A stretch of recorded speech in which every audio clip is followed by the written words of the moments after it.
جب ماہ صیام رمضان المبارک جلوہ گر ہوتا ہے، جنت کے 8 دروازے کھول دیے جاتے ہیں، جہنم کے دروازے بند کر دیے جاتے ہیں اور شیاطین جکڑ دیے جاتے ہیں۔ اللہ جل شانہ اس موسم رحمت میں خاص عنایات اپنے بندوں پہ فرماتا ہے۔ ایک نفل ادا کرنے سے فرض ادا کرنے کا ثواب ملتا ہے اور ایک فرض ادا کرنے سے 70 فرائض ادا کرنے کا ثواب ملتا ہے۔ اسی طرح راہ خدا میں 1 روپیہ دو گے تو 70 روپے خرچ کرنے کا ثواب ملے گا۔ اسی طرح باقی نیکیاں بھی جتنی بھی ہم کرتے ہیں، وہ ایک نیکی کریں گے تو 70 گنا اجر ماہ صیام میں ہمیں نصیب ہوتا ہے۔ اس لیے اہل ایمان کا یہ طریقہ ہے کہ وہ اس مہینے میں کثرت کے ساتھ تلاوت کرتے ہیں، کیونکہ ایک مرتبہ اگر قرآن مجید پڑھ لیا تو 70 مرتبہ قرآن مجید پڑھنے کا ثواب نصیب ہوا۔ ماہ صیام میں چونکہ شیطان بندھا ہوا ہوتا ہے،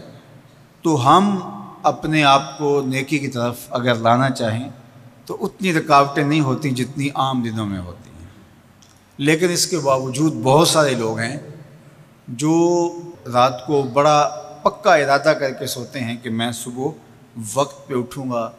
اور نوافل بھی پڑھوں گا اور نماز بھی ادا کروں گا، لیکن جب صبح ہوتی ہے تو انہیں یا تو جاگ نہیں آتی یا نیند سے بیدار ہو جاتے ہیں، بستر سے اٹھا نہیں جاتا۔ جبکہ وہی شخص انہوں نے صبح سبزی منڈی جانا ہو تو چھلانگ لگا کے اٹھتے ہیں اور سبزی منڈی پہنچتے بھی ہیں۔ سستی طبیعت کا کسل نہیں ہوتا۔ عمومی طور پہ ہم اپنے آپ کو بیمار تصور کر لیتے ہیں اور سستی اور کسل کا نام دے کر کے، بہانہ دے کر کے ہم کہتے ہیں کہ بس کیا کریں، ہم کو ارادہ کرتے ہیں روز لیکن ہم سے اٹھا نہیں جاتا، بس طبیعت اس طرح کی ہے، کسل ہے، سستی ہے۔ یہ بات ذہن میں رکھیے گا کہ ارادہ کرنے کے باوجود بھی صبح جب ہم اٹھ نہیں پاتے یا کوئی بھی نیکی کا کام ہم کرنے کا ارادہ کرتے ہیں تو ارادہ کرنے کے باوجود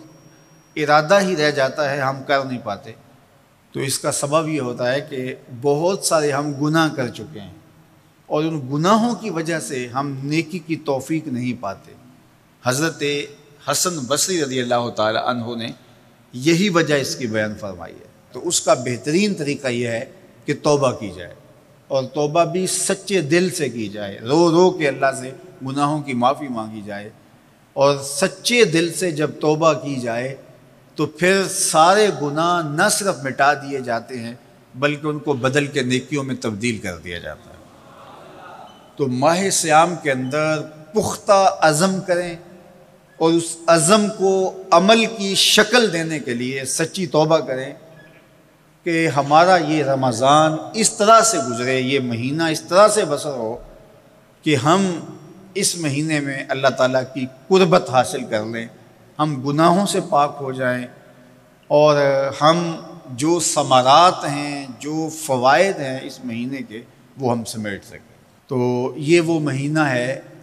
جس کے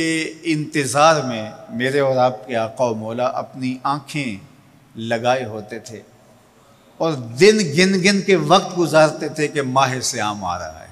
تو اس مہینے کا عزت کے ساتھ، تکریم کے ساتھ، اعزاز کے ساتھ استقبال کرو اور اس کو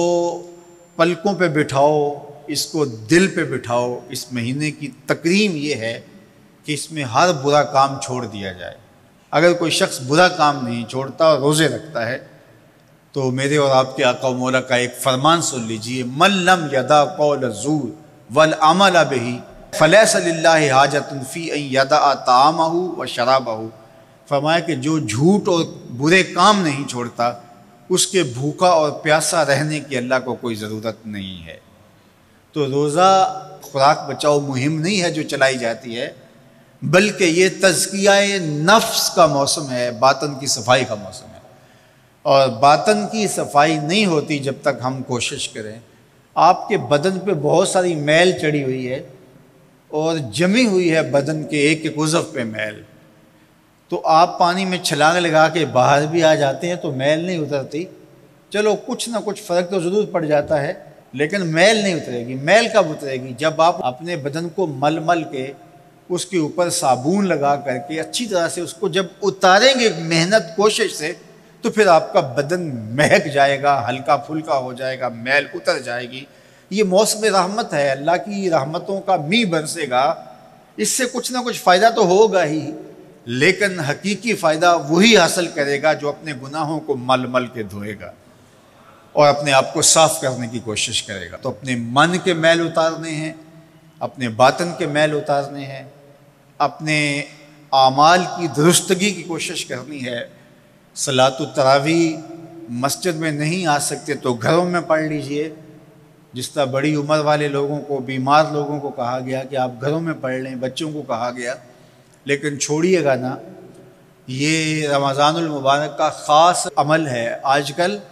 دین بیزار طبقہ مختلف جگہوں پہ بیٹھ کے مسجد پر، مدرسے پر، تراویح پر، ان چیزوں پر تبصرہ کر رہا ہے اور اتنا ہلکا ثابت کرنا چاہ رہا ہے ان امور کو، جس طرح یہ چیزیں ہوتی کچھ نہیں ہیں، جبکہ ماہ صیام کے قیام پر میرے اور آپ کے آقا مولا نے بشارت دیتے ہوئے فرمایا، من قام رمضان ایمانا و احتسابا غفر لہ ما تقدم من ذنبہ، جس نے رمضان المبارک کی راتوں میں قیام کیا ایمان اور محاسبہ نفس کے ساتھ، اللہ اس کے پچھلے سارے گناہ معاف فرما دیتا ہے۔ یہ بہت بڑی دولت ہے، تو اس دولت کو ضرور سمیٹیے گا، ضرور حاصل کیجئے گا، من کی ستھرائی، عفت اور پاکیزگی کا سامان کیجئے گا۔ اللہ آپ سب کو اپنی امان میں، اپنی حفاظتوں کے حصار میں رکھے۔